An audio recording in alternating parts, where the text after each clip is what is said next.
ইন্দিৰা নেৱাৰ। আমি অসমৰ পৰা আজি পুনেত, মহাৰাষ্ট্ৰৰ পুনেত 4দিনীয়া সন্মিলন, সৰ্বভাৰতীয় সন্মিলনত আহিছোঁ। আমি 35জন প্ৰতিনিধিয়ে এই সন্মিলনত অংশগ্ৰহণ কৰিছোঁ। 14 তাৰিখৰ পৰা 17 তাৰিখে হ'ব লগা এই সন্মিলনৰ আজি দ্বিতীয় দিন। আমাৰ প্ৰথম দিনাই পতাকা উত্তোলনে এই সন্মিলন আৰম্ভ কৰা হয়। এই সন্মিলনে 3 বছৰীয়া সন্মিলনৰ কাৰ্যকালৰ পৰ্যালোচনা হ'ব। এই পৰ্যালোচনাত আমাৰ সাধাৰণ সম্পাদিকা ARCUGয়ে প্ৰতিবেদন উত্থাপন কৰে। এই প্ৰতিবেদনত প্ৰথম ভাগত ইতিমধ্যে আলোচনা হৈছে, নিশ্চয় দ্বিতীয় ভাগ কালি হ'ব।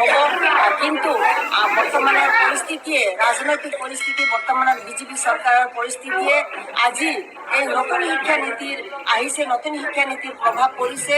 এই নতুন শিক্ষা নীতিয়ে ICDS আঁচনিটো ধ্বংস কৰিব বিচাৰিছে। কাৰণ এই আঁচনিখনত কাম কৰা অংগনবাড়ী কৰ্মী সহায়কক নিয়মীয়া কৰ্মচাৰী স্বীকৃতি দিয়াৰ আমি কেন্দ্ৰীয় চৰকাৰক দাবী কৰি আছিলোঁ। তেনে ক্ষেত্ৰতে নতুন শিক্ষা নীতি আনি এই আঁচনিখন বেলেগ নামাকৰণে চলাবৰ চেষ্টা কৰি আছে। তাৰ কাৰণে আমি অতিকে এই মঞ্চৰ পৰাই, এই সন্মিলনৰ পৰাই চৰকাৰক আমি ধিক্কাৰ দিব বিচাৰিছোঁ।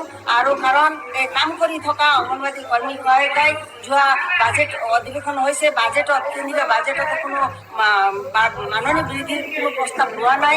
গতিকে এই মাননি, কেৱল মাননিৰে এই অংগনবাড়ী কৰ্মী সহায়িকা চলাই থাকিব নেকি?